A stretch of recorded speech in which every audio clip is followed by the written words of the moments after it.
Ayan, isa rin ba kayo sa buwisit na buwisit sa bahay dahil sa mga extension na hindi ginagamit pero nakakalat lang? Pues, may ibibigay ako sa inyong tip. So, ayan, ito yung extension ko. Marami to sila na naiinis ako kasi nakakalat. Hindi ko na kasi siya nagagamit dahil iba yung saksakan niya. So, ganito na lang yung gawin natin. Ayan. Igaganyan nyo lang yan. Tapos, ganun.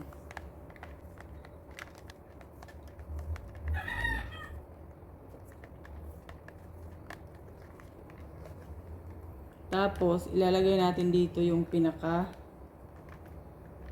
Ayan. And then, hilahin natin to. Ayan.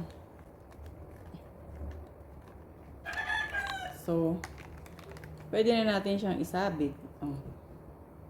Diba? Hindi na siya nakakalat. So, yun lang. Bye!